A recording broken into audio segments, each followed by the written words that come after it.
నమస్తే అండి. మీరు చూస్తున్నారు రెయిన్బో మీడియా. ఇప్పుడు సాధారణంగా వృత్తి అనేది తను సర్వైవ్ అవ్వడం కోసం, తన ఫుడ్ కోసం, తన ఫ్యామిలీ కోసం ఉంటాయి. కానీ కొన్ని వృత్తులు ఉంటాయి. దానిలో సాటిస్ఫాక్షన్ ఉంటుంది, దేశానికి సేవ ఉంటుంది. దేశభక్తుడిగా అంటే దేశంలో పుట్టిన ఒక పౌరుడిగా తన వంతు కృషి, తను చేయాల్సిన బాధ్యతలు ఉంటాయి. అలాంటి కొన్ని వృత్తుల్లో చాలా అద్భుతమైన సాటిస్ఫాక్షన్ ఉంటుంది వాళ్ళకి. ప్రతి వృత్తిలో ఉంటుంది. కానీ ఆ వృత్తి చేసేవాళ్ళు మనకి హీరోలుగా కనిపిస్తారు. అలాంటి పారామిలిటరీ ఫోర్సెస్లో వర్క్ చేసి భరతమాత ముద్దుబిడ్డగా తన బాధ్యతలు సక్రమంగా నిర్వర్తించి ప్రజెంట్ పదవి విరమణ చేసి ఫ్యామిలీతో స్పెండ్ చేస్తున్న ఒక పర్సన్ ఉన్నారు. So very respectable person. ఆయన కలవడం నేను చాలా హ్యాపీగా ఫీల్ అవుతున్నాను. సో దీని గురించి చాలా విషయాలు తెలుసుకుందాం. అర్లప్ప గారు నమస్తే సార్. నమస్తే అండి. ఎలా ఉన్నారు? బాగున్నాను సార్, చాలా బాగున్నాను. కాదు, మీ ఈ వృత్తిలో రిటైర్మెంట్ చాలా ఎర్లీగా ఉంటుందా అండి? మీరు చాలా యంగ్గా అనిపిస్తున్నారు. లేదు లేదు సార్, 60 సంవత్సరాలు సెంట్రల్ గవర్నమెంట్ రూల్ ప్రకారం 60 సంవత్సరాలు కరెక్ట్గా కంప్లీట్ అయిపోయింది. అచ్చా, మీరు 60+ ఉన్నారు. 60 మొన్న ఆగస్టులో నేను రిటైర్డ్ అయ్యాను సార్. అది కానీ మాకు అలా అనిపించట్లేదు, ఏదో 45-50లో ఉన్నట్టున్నారు. ఎందుకంటే అంత తొందరగా రిటైర్ అయ్యారు. 60 years సార్ రిటైర్డ్ అయ్యాను. నాది డేట్ ఆఫ్ బర్త్ 63 అండి, ఆగస్టు. ఎన్ని ఇయర్స్ సర్వీస్ మీది? 36 years కంప్లీట్ అయిపోయింది సార్. 36 years వర్క్ చేసి సో దేశ బాధ్యతల్ని చూసుకొని ఇప్పుడు రిటైర్ అయ్యి ఇంట్లో కూర్చుంటే మీరు ఈ టీవీ చూస్తున్నప్పుడు కానీ ఈ న్యూస్ చూస్తున్నప్పుడు కానీ అండ్ అంటే మీరు 36 years అదే ఫ్యామిలీ ఉన్నా మీ మెయిన్ బాధ్యత అంతా దేశందే. అవును సార్, అదే మీ బాధ్యత. అవును, సెక్యూరిటీ ఉంచాలి, చూసుకోవాలి. సో ఇప్పుడు రిటైర్ అయ్యారు, కూర్చున్నారు, ఈ టీవీ చూస్తున్నారు, న్యూస్ చూస్తున్నారు. అప్పుడు మీ ఫీలింగ్ ఎలా ఉంటుంది? ఇప్పుడు ఏంటి, ఎలా ఉంది పరిస్థితి అనే దాని మీద మీరు ఏం ఆలోచిస్తూ ఉంటారు? ఇంకా చేయాలని ఉంది, దేశం గురించి ఇంకా ఏమైనా చేయాలని ఉంటుంది. కానీ యాజ్ పర్ మన 60 సంవత్సరాల రిటైర్మెంటు ప్లస్ ఏంటంటే ఇంకా తప్పదు, ఇంట్లో ఉండాల్సి వస్తుంది, లేకపోతే ఇంకైనా చేయాల్సి వస్తుంది. ఇంకా చేయాలని ఉంది. బట్ ప్రజెంట్ సిచ్యువేషన్ చూసి మీరు ఎలా ఫీల్ అవుతున్నారు? అంటే ఇప్పుడున్న పీపుల్, యూత్ కానీ వీళ్ళకి ఏమైనా రెస్పాన్సిబిలిటీ ఉందా దేశం కోసం? లేదంటే నాన్న ఇష్టం వచ్చినట్టు తిరుగుతున్నారు, పబ్బులు అంటున్నారు, కల్చర్ అంటున్నారు, ఆ పార్టీలు అంటారు, రేవ్ పార్టీలు అంటారు. ఇవన్నీ చూస్తున్నప్పుడు మీరేమో దేశం కోసమే మీ ఆల్మోస్ట్ మీ మెయిన్ లైఫ్ అంతా అక్కడ పెట్టారు. అవును. సో ఇక్కడేమో పీపుల్ అంతా వాళ్ళ ఎంజాయ్మెంట్ కోసమే స్పెండ్ చేస్తున్నారు. అవును. సో ఇలాంటి సిచ్యువేషన్స్ అన్ని చూసినప్పుడు, అలాంటి పీపుల్ చూసినప్పుడు వీడు ఎందుకు పుట్టాడు అనిపించే కొన్ని సందర్భాలు మాకే అనిపిస్తాయి. మీకు ఎలా అనిపిస్తుంది? ఒక దేశభక్తి బాధ అనిపిస్తుంది సార్. ఎందుకంటే కనీస రెస్పాన్సిబిలిటీ అంటూ యూత్, ఇప్పుడు మేము ఎలా రిటైర్డ్ అయిపోయాం, వాళ్ళు కొంత దేశం గురించి, తన భవిష్యత్తు గురించి, దేశం ముందు తన భవిష్యత్తు, తర్వాత దేశం ఇవన్నీ చూసుకుంటే బాగుండాలని అనిపిస్తుందండి నాకైతే. మీరు ఏ వయసులో వెళ్ళారు? నేను కరెక్ట్గా 24 yearsలో నేను జాయిన్ అయ్యాను సార్ ఇన్ సిఎస్ఎఫ్. నాది సెలెక్షన్ ఇన్ వరంగల్ విశాఖపట్నం నుంచి వెళ్ళి వరంగల్లో గ్రౌండ్ ఇది చేసిన తర్వాత సెలెక్షన్ అయ్యాను. అక్కడి నుంచి అయిపోయిన తర్వాత వితిన్ 2 months తర్వాత కాల్ లెటర్ వచ్చింది. అక్కడి నుంచి పారాదీప్ బేసిక్ ట్రైనింగ్ జరిగింది. ఆ ప్లేస్ పేరా?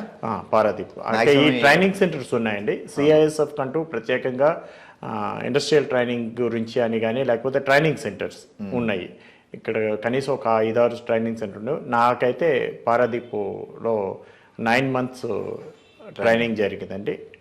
ఆ తర్వాత పోస్టింగ్ వస్తుంది. మీ ట్రైనింగ్ గురించి మాట్లాడదాం ఫస్ట్. యాక్చువల్గా మిలిటరీ పర్సన్స్ కానీ, ఆర్మీ పర్సన్స్ కానీ వీళ్ళది చాలా టఫెస్ట్ ట్రైనింగ్ ఉంటుంది. అవును, సినిమాల్లో చూస్తాం అండ్ వింటాం. సో పర్టికులర్గా మీరు చేసిన పర్సన్ ఉన్నారు కాబట్టి ఈ 9 months మీకు ఎలా ఉంది ట్రైనింగ్? అసలు 9 months ఇంక ఇంటికి రావడం లేదు, అక్కడే కంప్లీట్ లేదండి. అంటే మా బ్యాచ్తో జస్ట్ 6 months అయిన తర్వాత మిడ్ టర్మ్ టెస్ట్ అని ఉంటుంది. ఒక జస్ట్ మేము ఎంత చేసాము, ఎంత నేర్చుకున్నాము, లేకపోతే మా ఫిట్నెస్ లెవెల్స్ ఎలా ఉన్నాయి అనే దాని గురించి ఒక టెస్ట్ ఉంటుంది. ఆ తర్వాత ఏంటంటే మా బ్యాచ్ నుంచే స్టార్ట్ అయింది. మధ్యలో ఒక 10 days ఇంటికి వెళ్ళడానికి పర్మిషన్. అది కూడా లేదు. కంప్లీట్ 9 months ట్రైనింగ్ చేయవలసిందే. ఎలా ఉండేది మీ ట్రైనింగ్? ఏమేమి ఉండేవి? అంటే మార్నింగ్ 3:30-4 o'clock లేచిపోయి మా యొక్క కాలకృత్యాలు తీర్చుకొని గ్రౌండ్ ఫస్ట్ 2 periods పీటీ ఉంటుంది. పీటీ అంటే ఫిజికల్ ట్రైనింగ్, అన్ని ఆల్ ఎక్సర్సైజ్, రన్నింగ్, తర్వాత ఎక్సర్సైజెస్, తర్వాత బాడీ ఫిట్నెస్కి చేయవలసిన అన్నీ చేస్తాం. టోటల్గా తడిచిపోతాం అన్ని ఆ టైంలో. 3:30 అంటే 4కి స్టార్ట్ 4కి స్టార్ట్ అయిపోయి స్నానం పానం ఎప్పుడు చేసుకొని వరకు 9 వరకు 8 to 8:30 వరకు అది అవుతుంది. తర్వాత బ్రేక్ఫాస్ట్ ఏదో ఒకటి ఉంటుంది అయిపోతుంది. ఆ తర్వాత మళ్ళీ ఇండోర్ క్లాసెస్ ఉంటాయి. అంటే ఏమేమి చేయాలి ఏం చేయకూడదు, రూల్స్ అండ్ రెగ్యులేషన్, సిఎస్ఎఫ్ గురించి, తర్వాత ఎలా వచ్చింది, ఎలా పుట్టింది, ఎలా చేశారు, మేము చేస్తున్నది, మేము ఎలా చేయాలి, రూల్స్ అండ్ రెగ్యులేషన్స్ అన్నీ నేర్పిస్తారు. అది అయిపోతుంది. ఆ తర్వాత మధ్యాహ్నం 12:30 1 o'clock మధ్యలో ఇది అవుతుంది. ఒక 1 నుంచి 3 o'clock వరకు గ్యాప్ ఉంటుంది. అందులో లంచ్, తర్వాత మళ్ళీ ఒక్కొక్క హాఫ్ అన్ అవర్ రెస్ట్ ఉంటే మళ్ళీ 3 o'clock నుంచి స్టార్ట్, మళ్ళీ గ్రౌండ్ డ్యూటీస్ 5 o'clock ఉంటుంది. తర్వాత మా మెయింటెనెన్స్, అంటే ఇప్పుడు మేము ఉన్నాం అంటే మా పని మేమే చేసుకోవాలి. మేము అక్కడ ఉంటున్నాం కాబట్టి మా క్లీనింగ్ దగ్గర నుంచి అన్నీ మొత్తం టోటల్ అన్నీ మేమే చేసుకోవాలి. అవన్నీ ఒకసారి చూసుకొని ఆఫ్టర్ 6 రోల్ కాల్ అని ఉంటుంది. నెక్స్ట్ డే ప్రోగ్రాము మేము చేసింది ఏముంది అనేది అనిపించి ఒక మా సీనియర్స్ రివ్యూలా చేస్తారు, చెప్తారు. నెక్స్ట్ డే చేస్తారు. అందరూ ఒక దీంట్లో ఉంటారు. అక్కడ రోల్ కాల్ అంటారు దాన్ని. అది అయిపోతుంది. ఆఫ్టర్ అయిపోయిన తర్వాత ఇంత అయిన తర్వాత కూడా మా యొక్క రెగ్యులర్ డ్యూటీస్ ఉంటాయి. అంటే మేము అయిపోయిన తర్వాత, ఈ ట్రైనింగ్ అయిన తర్వాత మేము ప్లాంట్స్ కానీ ఎక్కడెక్కడ వచ్చి 8 hours నుంచి 12 hours, లేకపోతే కావాలనుకుంటే 24 hours డ్యూటీస్ ఉంటాయి. ఇంత కష్టపడినా కూడా బాగా టైర్డ్ అయిపోతాం. కానీ మధ్యలో మమ్మల్ని 2 hours కానీ 3 hours కానీ 4 hours కానీ సమ్ పోస్ట్స్ పెడతారంట గేట్స్ దగ్గర కానీ, లేకపోతే మా క్యాంప్ని సెక్యూర్ చేసుకోవాలి కాబట్టి వేరే ఇక్కడ చుట్టూ సెక్యూరిటీ చేసుకుంటాం. అది మాది ఒకరోజు ప్రోగ్రామ్ అదనమాట. ఎంటైర్ మీరు ట్రైన్ అవడమే కాకుండా వాష్రూమ్స్ క్లీనింగ్ అన్ని టోటల్ మా పని అంటూ ఏదైనా ఉన్నదంటే, మన ఇంట్లో పని మనిషి లేకపోతే మన అమ్మ నాన్న లేకపోతే మన కుకింగ్కి కుక్స్ ఉంటారు సార్. దానికి హెల్ప్గా మేము వెళ్తాం. వాళ్ళకి కూడా ఇప్పుడు ఒక 500 members ట్రైనింగ్ చేస్తున్నారంటే ఒక 5 మంది కుక్స్ ఉన్నారంటే సరిపోదు. అంటే మన ఆనియన్స్ కటింగ్, వెజిటబుల్ కటింగ్స్ అవి ఇవి మేము హెల్ప్ చేస్తాం వాళ్ళకి. వాళ్ళు కుక్ చేస్తారు, మేము హెల్ప్ చేస్తాం. అది మా యొక్క ఫుడ్ కంట్రోల్ ఉంటుందా, లేకపోతే అది హెల్తీ ఫుడే ఉంటుంది? హెల్తీ ఫుడే ఉంటుంది సార్. రోజుకొక అంటే బ్రేక్ఫాస్ట్ ఒక్కొక్క ఐటమ్. ఇప్పుడు నార్త్ ఇండియన్, సౌత్, ఈ సిఎస్ఎఫ్ గురించి ఇంకోటి చెప్పుకోవాలంటే టోటల్ త్రూఅవుట్ ఇండియా సెలెక్షన్ అవుతారు. ఓకే. ఇప్పుడు నేను సౌత్ నుంచి వచ్చాను, కొందరు నార్త్ నుంచి వస్తారు, ఈస్ట్ వెస్ట్ నుంచి అందరూ వస్తారు. ఒక్కొక్కరికి ఒక్కొక్క ఫుడ్. ఒక్కొక్కరి దగ్గర మనం ఇక్కడ ఇడ్లీ దోశ వేసి పెడతాం, అక్కడికి చపాతీ తినచ్చు, లేకపోతే పోవా అంటారు, ఏదో అంటారు. అన్నిట్లో కలిపి ఒక మెనూ తయారు చేస్తారు. కామన్ మెనూ అనమాట. ఒక్కొక్కరికి ఒక్కొక్క రోజు, అంటే సౌత్లో సాంబారు ఇది అది ఉంటుంది కదా, అట్లాగే నార్త్ ఇండియన్స్కి వేరే విధంగా ఉంటుంది. పన్నీర్ కానీ, కడీ అంటారు తెలుసు, అది. ఇవన్నీ ఒక్కొక్కరికి ఒక్కొక్క ఫుడ్ ఉంటుంది, ఎన్వి ఉంటుంది. మీకు ఎలా అనిపించింది ట్రైనింగ్? చాలా హ్యాపీనా, లేకపోతే బాగా టైర్డ్నెస్ ఉండేనా? ఒక తప్పు సార్, హ్యాపీ అయినా ఏం లేదు, అంటే బాగానే ఉంటుంది. మన ఫిజిక్గా మన ఫిట్నెస్ వస్తుంది. రేపు మన కుటుంబాన్ని లేకపోతే మన దేశాన్ని రక్షించడానికి ముందు ఫిట్నెస్ ముఖ్యం. ఆ ఫిట్నెస్ని కాపాడుకోవడానికి ఇది ఇస్తుంది. ఈ యొక్క ఒక ఓర్పుని మాత్రం ట్రైనింగ్ సెంటర్లో మాకు వచ్చేస్తుంది. ఇప్పుడు 8 hours నిలబడాలి అనుకుంటే, లేకపోతే 12 hours నిలబడాలంటే దానికి ఒక ఎక్కడైనా ఒక దగ్గర ఒక పోస్ట్లో కంటిన్యూగా అక్కడ ఉండడానికి చాలా కష్టంగా ఉంటుంది. అది పీస్గా ఉండొచ్చు, లేకపోతే చుట్టుపక్కల ఏవైనా ఇవన్నీ చూడడానికి కష్టంగా ఉంటుంది. అది దానికి కావాల్సిన ఓర్పుని, సహనాన్ని అన్నీ ఈ ట్రైనింగ్లో వస్తుంది. అది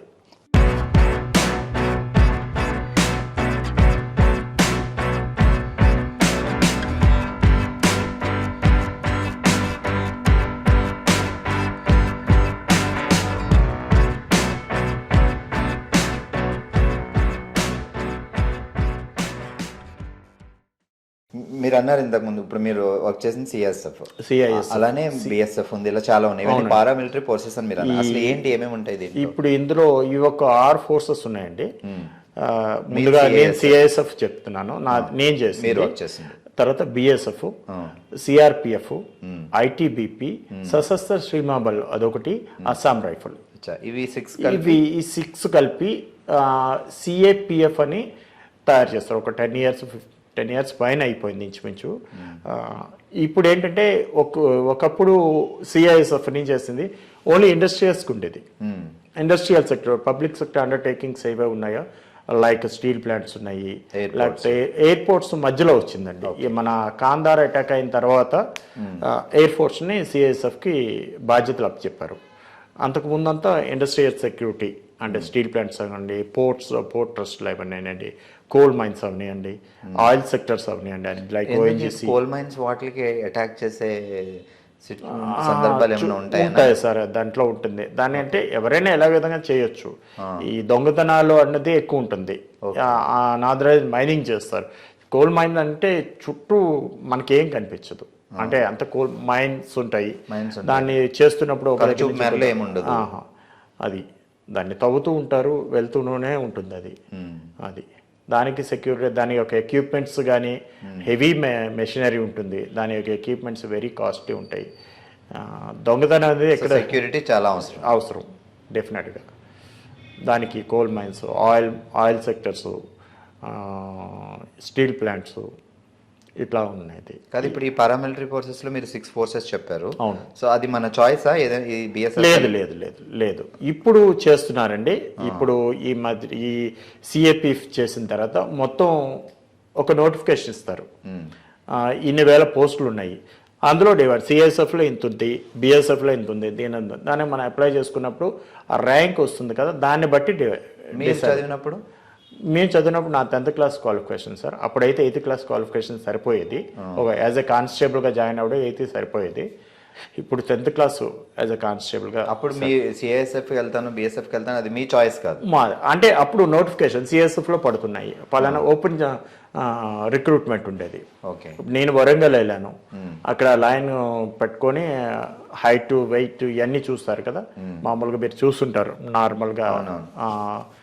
దాంట్లో ఉంటుంది, అక్కడ సెలెక్షన్ అవుతారు. హైట్ చాలా మంది వస్తారు.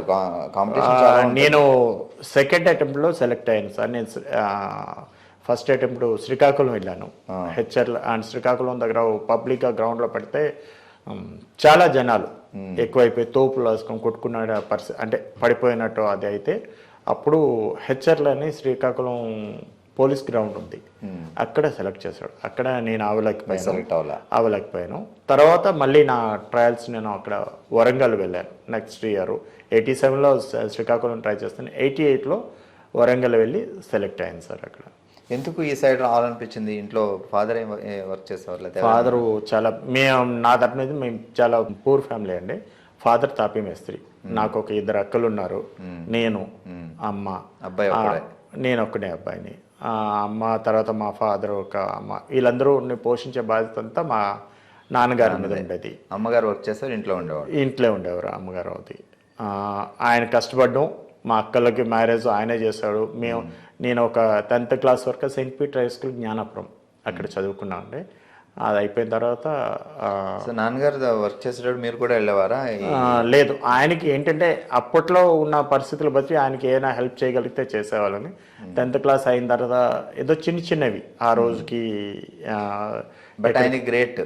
నేను తాపీ మేస్త్రి అయితే నా కొడుకు కూడా నాతో పాటు మేస్త్రి అవ్వాలని లేకుండా చదివించాలి అని పెట్టుకున్నారు. అవును, 2 కూతురు పెళ్లి చేసి 2 మ్యారేజ్ చేస్తారు. వాళ్ళకి స్వయం కృషి.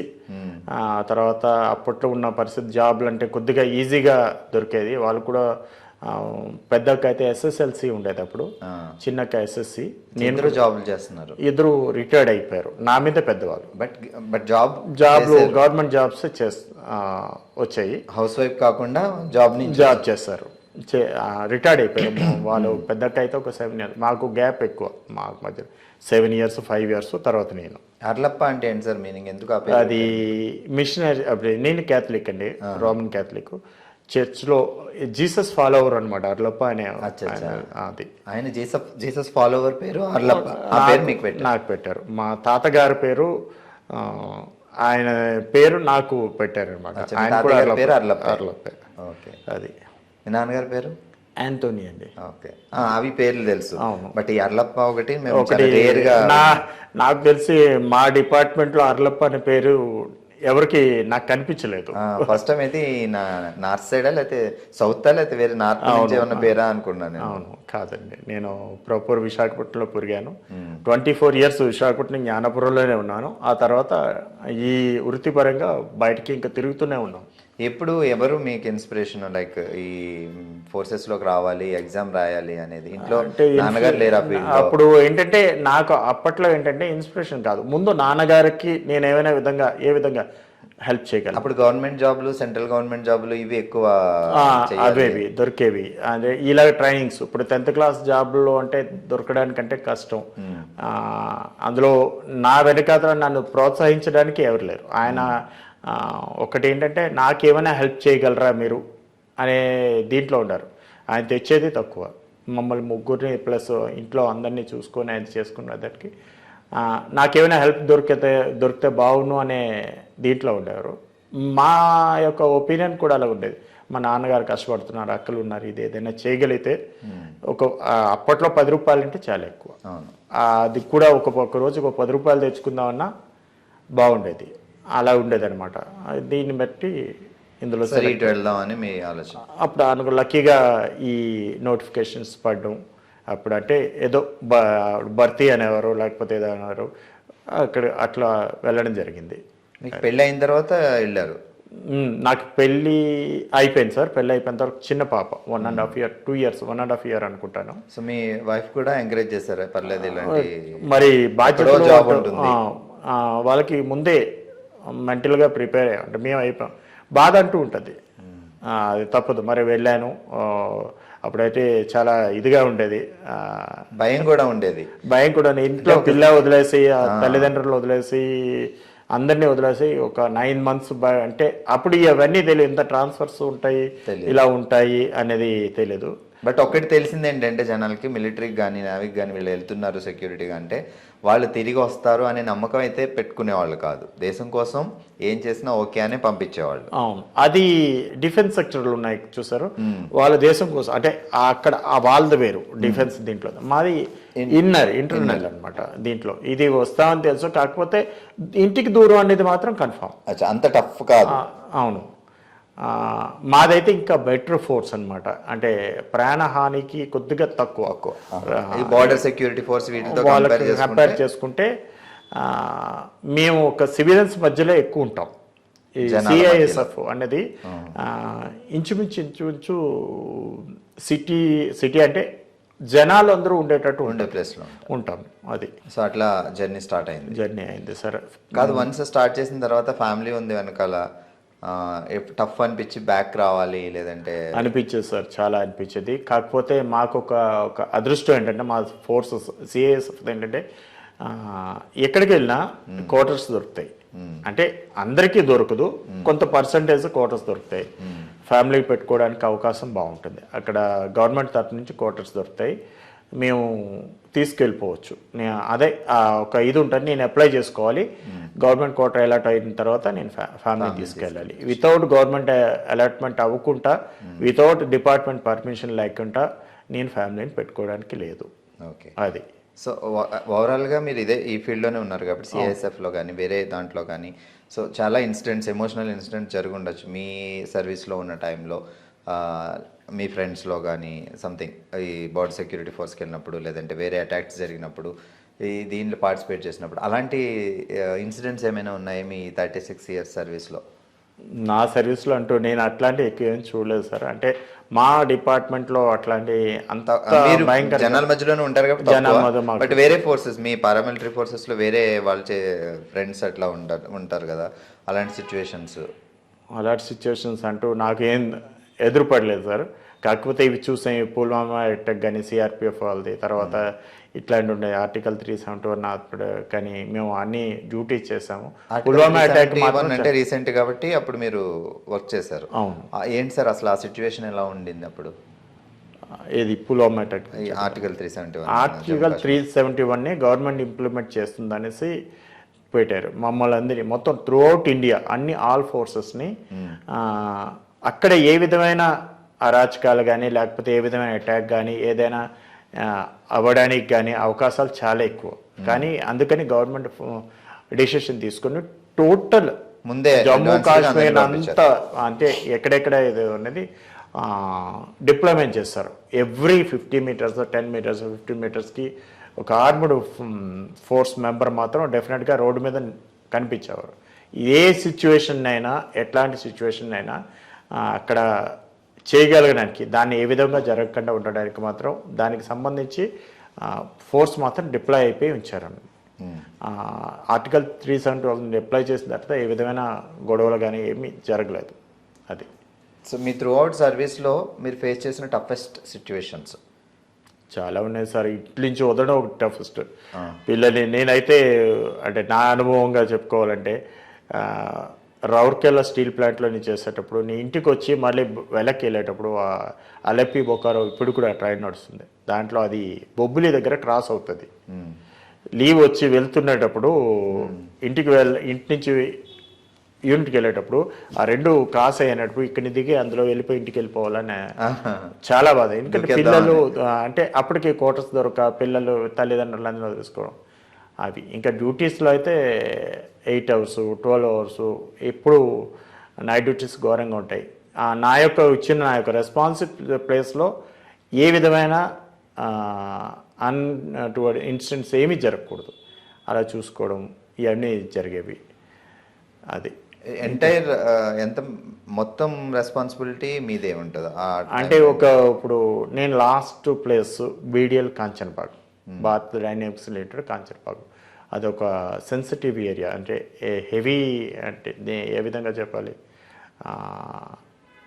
అంటే మిషనరీస్ కానీ అది ఒక మిజైల్స్ తయారయ్యేది, ఎక్స్ప్లోజివ్స్, అది ఎక్కువ ఏది బయటకు లీక్ అవ్వకూడదు. దాన్ని నేను రక్షించాలి. అంటూ నేను ఎంత ఎలర్ట్గా ఉండాలి, నా గేట్స్ దగ్గర కానీ ఇన్సైడ్ డ్యూటీ పోస్ట్లో కానీ నా ఏరియాని నేను రక్షించుకోవాలి. ఆర్మ్స్తో ఉంటుంది డ్యూటీ, నేను చూసుకోవాలి. అది డెఫినెట్గా అక్కడ ఏం జరగకూడదు. అది జరగకుండా చూసుకోవడం చాలా కష్టంగా ఉంటుంది. నైట్ అంతా 8 hours అని 12 hours అని చేయాలి. రాత్రి అంతా తిరుగుతుండడం, మళ్ళీ వస్తా ఇంటికి వచ్చిన తర్వాత రెస్ట్ తీసుకొని మళ్ళీ రెజిమెంటల్ డ్యూటీస్ అంటూ ఉంటాయి. ఇవన్నీ కామన్, కానీ అంతా హ్యాపీగా జరుగుతుందండి. అంతా ఇంకా ఆ టైంలో ఉన్నప్పుడు అదే మైండ్ మొత్తం మెంటల్లీ ప్రిపేర్ అయిపోయి ఉంటుంది, దేశభక్తి. లైక్ అవును, అదే. తర్వాత ఈ యొక్క ఎక్స్ప్లోజివ్ కానీ అది కానీ తీసుకురావడం కానీ తీసుకువెళ్ళడం కానీ ఎస్కార్ట్స్ ఉంటాయి. అది చాలా టఫెస్ట్ డ్యూటీ అనమాట. ఎస్కార్ట్ డ్యూటీ అంటే లాస్ట్గా నేను చెప్పేది ఏంటంటే, అంటే లాస్ట్ వెళ్తున్నప్పుడు వెహికల్స్ ముందుంటాయి, ఏవం అనేది అది మనకి దేశం సంబంధించిన ఒక వెహికల్, దాన్ని నేను ఒక దగ్గర నుంచి ఒక దగ్గర తీసుకెళ్ళాలి. సో ఎస్కార్ట్స్ ఉంటాయి, దాన్ని రక్షించాలి. అదేంటంటే చిన్న పొరపాటు కూడా చాలా అతి ప్రమాదకరమైన స్థితికి వచ్చేస్తుంది. దాన్ని రక్షించుకుంటూ నా యొక్క టార్గెట్ ఎక్కడున్నది, ఎక్కడికి తీసుకెళ్ళాలి అనేది తీసుకెళ్ళాలి. రీచ్ అయ్యేంత వరకు టెన్షన్. అది చాలా డిస్టెన్స్ అవుతుంది, ఎక్కడికి అవనివ్వండి, అది చాలా ఉండదు. 1000 kilometers 2000 kilometers అలాగే వెళ్ళచ్చు, 500 kilometers. అంటే ఒక దగ్గర నుంచి ఒక దగ్గరికి వెళ్ళాలని అన్నీ ఒక దగ్గర ఉండదు. అది లైక్ పుల్వామా అటాక్ ఇలాంటివి మీ సర్వీస్లో ఉన్నప్పుడే జరిగినాయి కదా? అంటే మీరు అంటే మా అది కాదు, కానీ చాలా బాధాకరమైన విషయం అండి. అది అలా జరగకూడదు, కానీ ఎప్పుడు ఎలా జరుగుతుంది అనేది. అంటే ఇప్పుడు మీ బ్యాచ్లో ఈ సిఐఎస్ఎఫ్ వెళ్ళిన వాళ్ళు కొందరు బిఎస్ అలా ఉంటారా, లేకపోతే మీ ట్రైనింగ్ మీద? లేదు, మా ట్రైనింగ్ మా సిఎస్ఎఫ్. మీ బ్యాచ్ ట్రైనింగ్ అందరూ సిఐఎస్ఎఫ్లు ఉంటారు. ఓకే. ఒక ఇంతమంది అంటే ట్రైనింగ్ సెంటర్స్ ఉన్నాయి ఇక్కడ సౌత్లో. అయితే మనకి ఇక్కడ నిషా, మీకు ఐడియా, పేరు విని ఉంటారా, national institute of security academy హైదరాబాద్లో ఉంది. అది ఇన్స్టిట్యూట్ అందరికీ అసిస్టెంట్ కమాండర్స్ లెవెల్ వరకు ట్రైనింగ్ ఉంటుంది అక్కడ. అదొకటి, అది మెయిన్ సిఎస్ఎఫ్. తర్వాత సౌత్లో ఇక్కడ మన ఏమంటారు ఆర్కోనం తమిళనాడులో ఉంది, అక్కడ ఒకటి. తర్వాత దేవోలి అనేసి రాజస్థాన్లో ఉంది, అక్కడ 2 ట్రైనింగ్ సెంటర్లు ఉన్నాయి. మన బిలాయిలో ఒకటి ఉంది, ఉత్తాయ్ అనేసి ఒకటి. ఇట్లాగా చాలా ట్రైనింగ్ సెంటర్స్ ఉన్నాయి. అక్కడ ఎంతమంది రిక్రూట్ అవుతారో ఎంతమందికి కెపాసిటీ ప్రకారం అక్కడ పంపిస్తుంటారు. కానిస్టేబుల్ కానీ, సబ్ ఇన్స్పెక్టర్ కానీ, డైరెక్ట్ ఏఎస్ఐ కానీ, డైరెక్ట్ సబ్ ఇన్స్పెక్టర్స్ కానీ, అందరికీ ట్రైనింగ్ అక్కడ ఉంటుంది. సో మీరు కానిస్టేబుల్గా నేను కానిస్టేబుల్గా నేను స్టార్ట్ చేశాను. తర్వాత హెడ్ కానిస్టేబుల్ ఉంటుంది. తర్వాత హెడ్ కానిస్టేబుల్. అది కొద్దిగా ప్రమోషన్ పాలసీస్ అప్పుడు తక్కువగా ఉండేది కాబట్టి 22 yearsకి నేను చేసింది కానిస్టేబుల్, హెడ్ కానిస్టేబుల్, తర్వాత ఏఎస్ఐ. నా లాస్ట్ సర్వీస్ ఏఎస్ఐగా నేను చేశాను. ఇదంతా సర్వీస్ మీద వెళ్ళారు? సర్వీస్ మీద సార్. సో డైరెక్ట్ అంటే ఇప్పుడు 10th తర్వాత వెళ్తే కానిస్టేబుల్ స్టార్ట్. కాన్స్టెంట్ Degree అలా ఇప్పుడు డిగ్రీ అది వచ్చిందంటే యాజ్ పర్ వేకెన్సీ ఎలా ఉన్నాయో నోటిఫికేషన్ వస్తుంది. డైరెక్ట్ ఏఎస్ఐ తీసుకోవచ్చు, ఏఎస్ఐ క్లర్క్ తీసుకోవచ్చు, అలా చేయొచ్చు. Sub inspectors director sub inspector ఏఎస్ఐకి వెళ్ళాలని డిగ్రీ ఉండాలి, డిగ్రీ ఉండాలి సార్, డిగ్రీ క్వాలిఫికేషన్. దానికి కూడా నోటిఫికేషన్ పడుతుంది, ఎగ్జామ్స్ రాయాలి అన్నీ మీరు పారామిలిటరీ ఫోర్సెస్ లో వర్క్ చేశారు. అవును. మీ సన్ ఏం చేస్తున్నారు? మా సన్ సాఫ్ట్వేర్ ఇంజనీర్ సార్. ఇటువైపు ఆయనకి ఇంట్రెస్ట్ రాలేదా, లేకపోతే మీరు వద్దన్నారా? నేను కూడా వీటిలో అలా లేదు కదా, ఆ వాడికి కూడా నాలా ఆలోచనలే. మా నాన్న దేశం అంతా తిరుగుతున్నారు, నేను ఏదో దీనికి వెళ్ళాలని ముందు నాన్నకి హెల్ప్ చేయాలి, ఏదో డబ్బులు తీసుకురావాలి, ఇంట్లో పెట్టాలి, మన అందరినీ జాగ్రత్త చూసుకోవాలని వాడి ఆలోచనలో ఇంటర్మీడియట్ ఉంటుందిగా ఎయిర్ ఫోర్స్కి వెళ్ళాడు. హైదరాబాద్ బేగంపేట దగ్గరకు వచ్చి, బేగంపేట అదేదంటారు, అక్కడికి వచ్చి సెలక్షన్స్కి వచ్చాడు. కానీ అన్లకి ఆయనకి అవ్వలేదు. ఇంటర్మీడియట్ అక్కడే వైజాగ్లో చేశాడు. వైజాగ్ చేసిన తర్వాత కంప్యూటర్ సైన్స్ అప్లికేషన్స్ తీసుకున్నాడు. తీసుకొని పాస్ అయ్యాడు. తర్వాత అప్పుడే 2010లో చాలా బాధపడ్డారు వాళ్ళు కూడా, ఎందుకంటే అప్పుడు సాఫ్ట్వేర్ ఫీల్డ్ పడిపోవడం, వాళ్ళు బాధపడడం, జాబ్ ఆపర్చునిటీ చాలా ఘోరంగా ఇచ్చేశారు. అట్ ది సేమ్ టైం పాప కూడా ఎంసీఏ చేసింది అదే ఇయర్.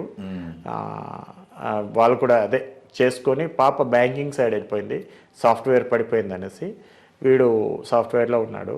శ్రీకాంత్ గారు సాఫ్ట్వేర్ లో ఉన్నారు, మీరేమో నేను దీంట్లో ఉన్నాను, ఫోర్స్ చేసి వచ్చాను. ఇప్పుడు ఆయన చూస్తున్నప్పుడు మీరు అయితే వర్క్ చేశారు, ఈ ఎక్స్పీరియన్స్ మీకు తెలుసు. ఆయన చూస్తూ ఉంటారు మీ సన్నే కాబట్టి ఆయన వర్క్ ఎలా ఉంటుంది, ఏది టఫ్ గా అనిపిస్తుంది మీకు? టఫ్గా అంటే వాడు కూడా కష్టపడుతున్నారు సార్, ఎందుకంటే ఎవరి వర్క్ వాళ్ళకి టఫ్. అవును సార్, మేమంటే ఈ ఫీల్డ్లో ఉన్నాము, దేశం గురించి మేము ఇదైపోయాము. మీరు వారియర్స్ టైప్ అయిపోయాము, ఇది స్పెషల్ సాటిస్ఫాక్షన్. అవును సార్, అవును సార్. అది పాప అయితే బయట ఉంది ఇప్పుడు ప్రస్తుతానికి. అయితే అల్లుడు కూడా సాఫ్ట్వేర్ ఇంజనీరు, ఆయన బయటకు వెళ్ళిపోయారు. పాప బ్యాంక్ ఎంప్లాయీ, కానీ కుటుంబం గురించి అక్కడికి బాగా వెళ్ళిపోయింది. జాబ్ చేయట్లేదు ప్రస్తుతానికి, ఏదో ఖాళీ ఉంది కానీ చేసుకోవచ్చు నెమ్మదిగా. వన్స్ ఎడ్యుకేషన్ ఉంటే ఎలా అయినా అదే. అంటే నాలాగా నేను 10th క్లాసే, కానీ నా పిల్లలు అలా ఉండకూడదు అనేది ప్రతి తల్లిదండ్రులు కోరుకునేది. 10th తర్వాత మీరు ఇంకా కంటిన్యూ చేయడానికి కుటుంబ పరిస్థితులు, ఆర్థిక పరిస్థితులు అన్ని ఏమీ సహకరించలేదు. ఎలా అయినా అప్పుడు ఇంకా జాబ్కి రావాలి. మ్యారేజ్ కూడా తొందరగానే చేసుకున్నారు మీరు. 22 years సార్. 30+ వెళ్తున్నాం అనుకోండి, అప్పుడు తప్పదు. అవును, అప్పుడు తల్లిదండ్రులు కూడా 20 years దాటిపోయింది, మ్యారేజ్ చేసేయాలి. అది అరేంజ్డ్ మ్యారేజ్ అయినా? Arrange marriage sir. సో మీ మేడం ఎప్పుడైనా చెప్పారు ఇన్ని 36 yearsలో వద్దు, ఎప్పుడు తిరుగుతూనే ఉంటారు, అసలు కూడానే ఉండేవారేమో మీతో పాటు? ఎంటైర్ సర్వీస్లో లేదండి. ఫస్ట్ రౌర్కేలా ఉండేటప్పుడు నేను తీసుకువెళ్ళాను. అక్కడి నుంచి జరియా వెళ్ళొచ్చింది, అంటే బీసీసీఎల్ జరియా అనేసి ధన్బాద్ బీహార్లో ఉంది, కోల్ మైన్స్. అక్కడ లివింగ్ కండిషన్స్, చదువు కానీ పిల్లలు కొద్దిగా ఉన్నారు కాబట్టి లివింగ్ కండిషన్స్ కూడా బాగుండవు. అంటే నాకు అందరూ ఉన్నారు, నాకు నచ్చలేదు. సో వాళ్ళని వైజాగ్లో, సొంత ఇల్లే ఉంది వైజాగ్లో, అక్కడ ఉండి పిల్లలు చదువు గురించి కానీ ఆవిడ అక్కడ ఉండిపోయింది. అక్కడి నుంచి హైదరాబాద్ వచ్చాను, BHEL Bharat Heavy Electricals Limited. అక్కడ నాకు గవర్నమెంట్ అకామిడేషన్ దొరికింది. అక్కడ పిల్లలు చదువుకోవడం కానీ తెలుగు మీడియమే చదువుకున్నారు. బిహెచ్ఎల్ నుంచి అప్పుడు ఫాదరు బెడ్ రిటర్న్ అయిపోయారు. సో ఆయన్ని చూసుకోవడానికి, మేము చేసుకోవడానికి అక్కడి నుంచి బిహెచ్ఎల్లో 2 years ఆయన కింద మేము సేవ్ చేసాము. ఆయన బెడ్ రిటర్న్ అయిపోయిన తర్వాత చాలా ఘోరమైన పరిస్థితి, పారాలసిస్ అయిపోయి బ్రెయిన్ పనిచేయక. బట్ తాపీ మేస్త్రిగా పనిచేసిన ఆయన మీరు సెటిల్ అయ్యారు, మీ సిస్టర్స్ ఇద్దరు సెటిల్ అయ్యారు. సో ఆయన చాలా హ్యాపీ ఉండొచ్చు. అవును సార్, ఆయన చాలా మేము బాగానే చూసుకున్నాం. ఆయన ప్యారలైజ్ అయిపోయిన తర్వాత ఆయన 2 years 10 months ఆయన కింద టోటల్ బెడ్ రిటర్న్ అనమాట. ఆయనకి ఏమీ తెలిసేది కాదు. మేమే అన్ని చేసుకొని తర్వాత వైజాగ్ ట్రాన్స్ఫర్ ఈ మాట వినైనా చాలా మంది వాళ్ళ పేరెంట్స్ని ఓల్డేజ్ హోమ్లో పెట్టకుండా ఇంట్లో లేదు సార్. చాలా అంటే నేనైతే చెప్పుకోవడం ఒక విధంగా చెప్పాను, మనం అంటారు కదా నరకం ఉన్నది లేకపోతే ఎక్కడ ఉన్నది. పరిస్థితులు చూస్తే ఇప్పుడున్న జనరేషను నాకు తెలిసి ఎవరు చేయట్లేదు. చెయ్యాలి. పేరెంట్స్ మీ చిన్నప్పుడు ఇప్పుడు చిన్నపిల్లలు ఉన్నప్పుడు పేరెంట్స్ వీళ్ళు ఏం చేసినా 1, 2 అన్ని క్లీన్ చేసి వాళ్ళు చూసుకున్నారు. అవును. పేరెంట్స్ ఇంకా చిన్నపిల్లల కింద లెక్క. అవును సార్. 80 అప్పుడు మీరు చూసుకోవాలి, కానీ ఎవరు చూసుకోరు. ఇప్పుడు ఒక కోడలుగా మా మిస్సెస్ కూడా చాలా తండ్రి గంట ఎక్కువ సేవ చేసింది. మా అమ్మ తర్వాత నేను అట్లా అందరం కలిపి ఆయనకి శుభ్రం చేసేసి అన్నీ చేసి. అమ్మగారు ఆమె చనిపోయారండి. వెస్ట్ బెంగాల్ ఉన్నా నేను. సడన్గా సమ్ ప్రాబ్లం వచ్చింది, అలా కూర్చుని నడుస్తూ లాస్ట్ మూమెంట్ వరకు తన పని తను చేసుకుంది. కొంత మేము సేవ చేస్తున్నాను ఆయనకి. ఆమె కావాల్సిన నాన్నగారు చనిపోయిన తర్వాత నేను, కోడలు, మా అక్కలు అందరూ కలిసి సేవ చేస్తుండేవాళ్ళు. ఆమె సడన్గా చాలు ఎంత హ్యాపీగానే పిల్లలు సెటిల్ అయిన తర్వాత పేరెంట్స్ చాలా అనిపిస్తుంది. కాకపోతే దేవుడిచ్చిన ఆయుష్ ఎన్ని రోజులు ఉంటే అన్ని రోజులు ఉండాల్సిందే, తప్పదు. అదే పిల్లలు పెద్దదికి పెళ్లిళ్ళు అయ్యి ఒక సెటిల్ అయిన తర్వాత కూడా పేరెంట్స్ దగ్గరే పెట్టుకుంటే అది హ్యాపీ. నేను చాలా ఫ్యామిలీస్ చూస్తుంటా, పేరెంట్స్ని ఎందుకు పిల్లలు తెచ్చుకోరు అనిపిస్తుంది. వాళ్ళు అక్కడ వదిలేసి వీళ్ళు ఇక్కడ ఉండడం, లేదంటే వీళ్ళు వెళ్ళిపోవడం. వాళ్ళు ఓల్డ్ ఏజ్ హోమ్, నేను ఇంటర్వ్యూ కోసం చాలా ఓల్డ్ ఏజ్ హోమ్కి వెళ్ళాను సార్. అక్కడ మాట్లాడినప్పుడు ఆ పేరెంట్స్ లోపల బాధే ఉంటుంది, ఎవ్వరు హ్యాపీగా ఉండరు అక్కడ. అంటే సారీ, నిన్న ఒక మేమున్న గేటెడ్ కమ్యూనిటీలో చిన్న జిమ్ ఉంది సార్. జిమ్ అంటే బాగానే ఉంటుంది, కొద్ది వాకింగ్ అది చేసుకోవడానికి ఉంటుంది. అక్కడ ఒక సాఫ్ట్వేర్ ఎంప్లాయీ, ఆయన నార్త్ సైడ్ ఆయనకున్నాడు. ఇలా మాట్లాడుతున్నప్పుడు ఆయన ఒక మాట అన్నాడండి, మా మదర్ దగ్గర మేము, అంటే ఆయన హైదరాబాద్లో అపార్ట్మెంట్ పెట్టుకున్నాడు, నేను మా మదర్ దగ్గర ఉన్నాను కానీ ఆమె మా దగ్గర లేదు అనే ఒకటి అన్నాడు. నాకు చాలా హ్యాపీ అనిపించింది. ఎందుకంటే ఆయన తల్లిదండ్రులకు అంత రెస్పెక్ట్ ఇస్తున్నాడు. మేము వాళ్ళ దగ్గర ఉన్నాం అంతే, వాళ్ళట్లేదు. మేము పిల్లలకని మేము వాళ్ళ దగ్గర ఉన్నాం, మేము అలాగే చెప్పుకోవాలి తప్ప మా దగ్గర తల్లిదండ్రులు ఉన్నారు అని ఉండకూడదు అని అన్నాడు. చాలా హ్యాపీ అనిపించింది నాకు. అది అలా ఉంటే ఇప్పుడు ఫ్యూచర్ లో అయినా పిల్లలందరూ పేరెంట్స్ ని అలా ఉంటే చూసుకోవాలి అని ఆ రెవల్యూషన్ ఎప్పుడు వస్తుందో రాదో తెలియదు. నేను చాలా మంది చూస్తున్నా, ఓల్డ్ ఏజ్ హోమ్కి వెళ్ళినప్పుడు అయితే నాకు ఫుల్ ఎమోషన్ అయిపోయాను నేను. ఎందుకు పిల్లలందరూ పేరెంట్స్ని ఇక్కడ పెడతారు అనే బాధ. బట్ అది మనం ఏం చేయాలి. సో మీరు బిహెచ్ఎల్ ఇక్కడ వర్క్ చేశారు, రూర్కేలా వర్క్ చేశారు, అండ్ ఇంకా బీహార్ అన్నారా? బీహార్ చేశారు. అంటే ఫస్ట్ నుంచి చెప్పండి, పారాదీప్ ట్రైనింగ్, తర్వాత రౌర్కేలా స్టీల్ ప్లాంట్, తర్వాత బీసీసీఎల్ జరియా ధన్బాద్ బీహార్లో ఉండేది, అక్కడ కోల్ మైన్స్. అది అయిపోయిన తర్వాత బీహెచ్ఎల్ హైదరాబాద్ అయిపోయిన తర్వాత విశాఖ స్టీల్ ప్లాంట్ నుంచి ఓఎన్జీసీ నర్సాపూర్ మన ఆంధ్రాలోనే ఉంది. అక్కడి నుంచి ఎన్ఎల్సి నైవేలి అని తమిళనాడులో ఉంటుంది, అక్కడికి వెళ్ళాను. అక్కడి నుంచి ఓఎన్జీసీ నజీరా అస్సాం నుంచి వెస్ట్ బెంగాల్ నుంచి మళ్ళీ విశాఖపట్నం టు హైదరాబాద్. ఇది నా టోటల్ జర్నీ.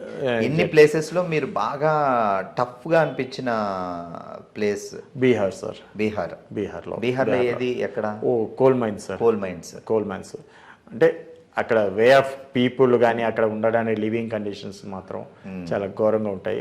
రెస్పాన్సిబిలిటీ ఏముండేది అక్కడ సెక్యూరిటీ సార్. మైన్స్లో ఏ విధమైన దొంగతనాలు జరగకూడదు, మెయిన్ ఎక్విప్మెంట్ ఇది ఇవ్వకూడదు. తర్వాత ఎవరైనా బయట వాళ్ళు వచ్చి లోపల ఏదైనా చేయడానికి ప్రయత్నాలు జరగకుండా నేను చూసుకోవాలి. అప్పుడు మీరు కానిస్టేబుల్గా ఉన్నాను సార్. అప్పుడు కానిస్టేబుల్ నేను నైవేలీలో ఉండేటప్పుడు నాకు ప్రమోషన్ వచ్చింది హెడ్ కానిస్టేబుల్గా. అక్కడ కూడా టఫ్గా ఉంటుంది, అక్కడ కూడా living conditions mines sir, dust, total dust, దాంట్లో హెల్త్ ప్రాబ్లమ్స్ వస్తాయి.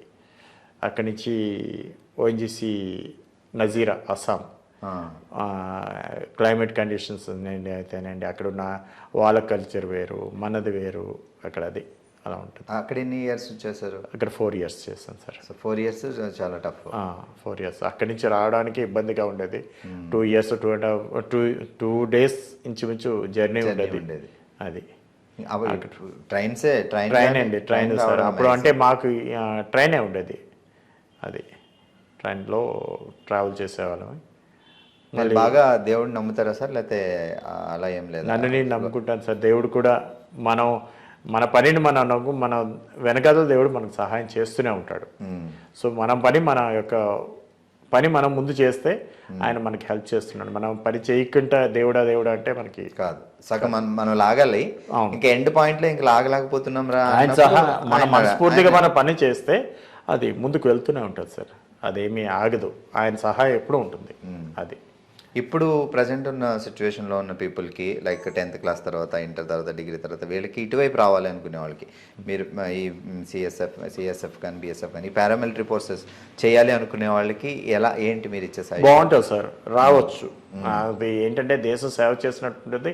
మీ యొక్క అవకాశం దొరికితే చాలా ఆపర్చునిటీస్ ఉన్నాయి సార్.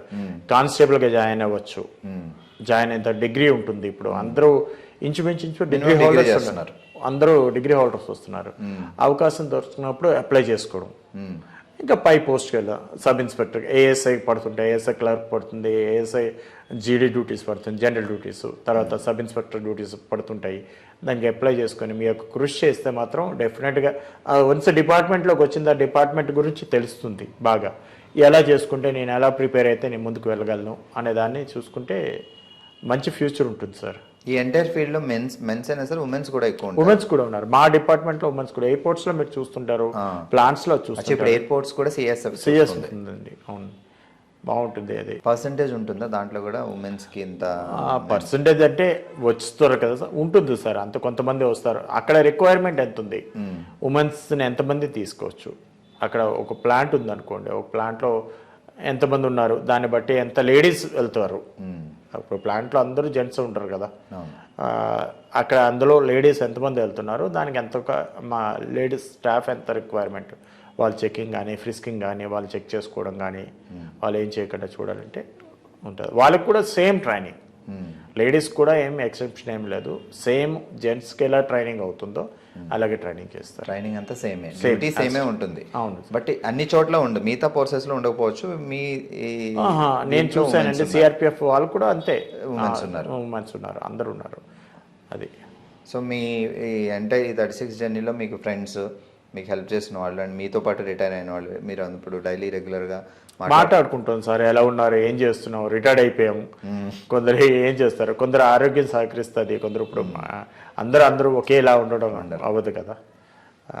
మాట్లాడుకోవడం, ఎలా ఉన్నారు సార్, ఏం చేస్తున్నారు అనేసి మాట్లాడుకోవడం, లేకపోతే ఏమైనా ఫంక్షన్ ప్రాబ్లమ్స్ ఏమున్నాయా, లేకపోతే ఏముంది, ఎలా చేసుకుంటే ఎవరిని కనుక్కుంటే బాగుంటుంది, హెల్త్ ఎలా ఉంది.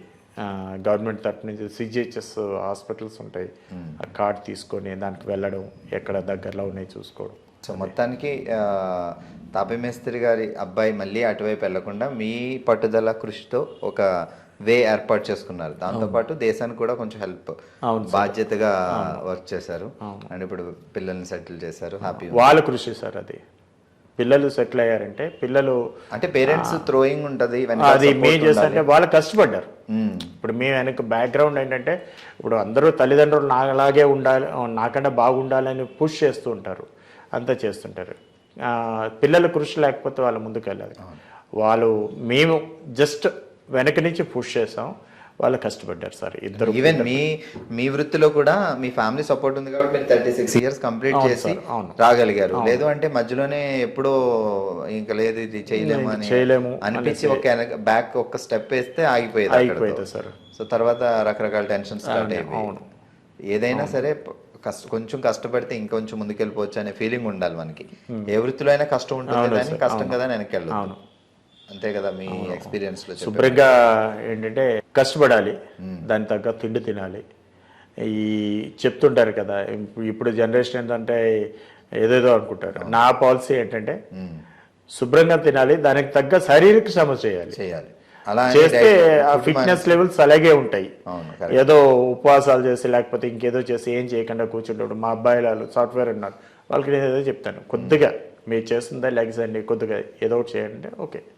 అలాగే కొద్దిగా ఫిట్నెస్ లెవెల్స్ ఉంటాయి. అది సో మైండ్స్ అవి వర్క్ చేశారు and at the same time మీరు రూర్కెలా వైజాగ్ ప్లాన్స్ అవి చేశారు. సో ఎక్కడ చేసినా ఇప్పుడైతే సీసీ కెమెరాలు కాబట్టి ఎక్కడ ఏం జరుగుతుంది అనేది ఐడెంటిఫై చేయొచ్చు. బట్ అంతకుముందు అంత టెక్నాలజీ లేదు. సో మీరే అది ఏం జరుగుతుంది అనేది ఒక నిఘా పెట్టుకొని ఏంటంటే ఇప్పుడు డిపార్ట్మెంట్లో కొన్ని సెక్షన్స్ ఉంటాయండి.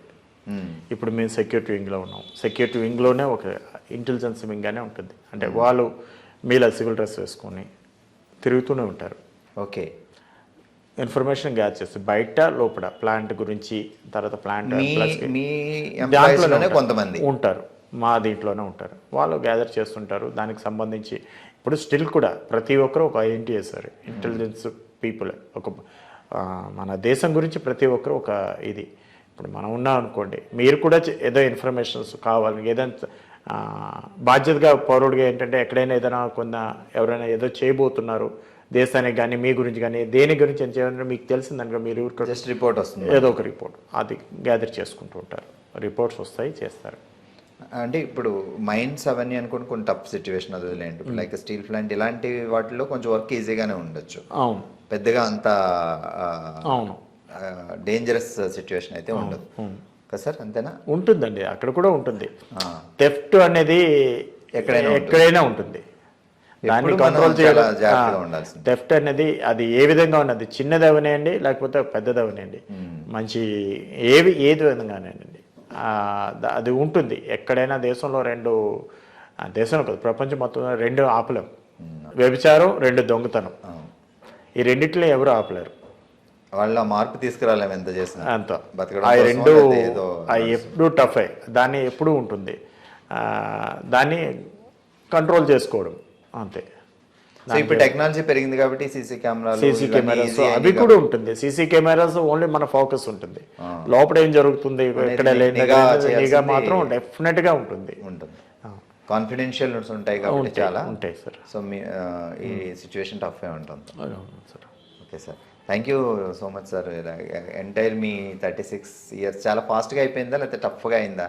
తెలియకుండా అయిపోయింది సార్. నేను రిటైర్డ్ అయిపోయాను అనుకుంటే మా కమాండర్ లాస్ట్ ఆయన చెప్పింది ఏంటంటే ఎక్సెప్షనరీగా రాశాను నా గురించి అనుకుంటే, ఎక్సెప్షనరీ అని వర్డ్ రాయడంలో ఒక లాస్ట్ రోజు రిటైర్మెంట్ అయ్యి వచ్చేస్తున్నాను అనుకోని ఆ రోజు బాధే ఉంటుంది సార్. అది ఏంటంటే 8 సంవత్సరాలు చేసిన రేపు ఏం చేయాలి అనేది ఒకటి మైండ్లోకి వచ్చేస్తుంది.